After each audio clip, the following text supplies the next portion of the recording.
May isang tanong ako para sa'yo.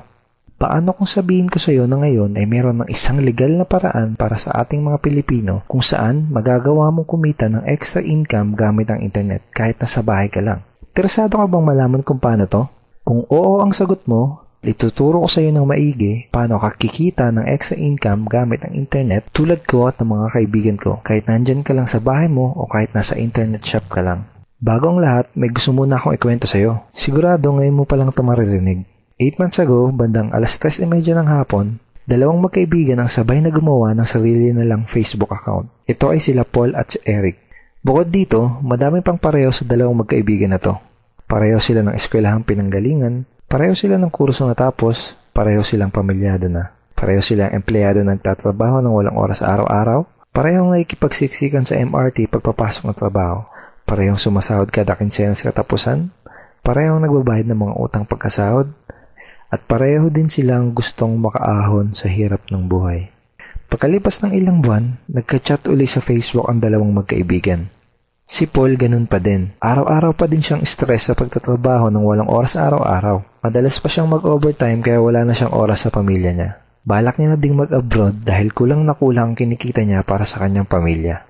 Nalulungkot man siyang umalis dahil ayaw niyang malayo sa pamilya niya pero wala siyang choice kung hindi magsakripisyo. Si Eric naman, kaka-resign lang. Di na daw niya kailangan ng trabaho. Kumikita na kasi siya ng malaki kahit nasa bahay lang siya kasama ang mag-ina niya. Malaki na din daw ang perang naipon niya sa bangko. Gusto mo bang malaman kung anong pinagkaiba nila? Si Paul gumagastos at nag-aaksaya lang ng oras sa tuwing mag-i-internet. Si Eric naman, ginamit niya ang Facebook at internet para kumita at magnegosyo. May tanong uli ako sa'yo. Gumagamit ka din ba ng computer para mag-Facebook at mag-internet? Kung gusto mo din malaman kung paano mapagkakakitaan ng oras na ginugugol mo sa pag-i-internet, ang kailangan mo lang gawin ay fill upan ang form na nasa ibaba. Ito ang ilan sa mga ordinaryong Pinoy na katulad mo na nagkaresulta, kumikita gamit ang internet. Lenton Montejo from Davao City, Philippines. I earned $1,200 in 7 weeks. Jeff Perez from Quezon City, Philippines.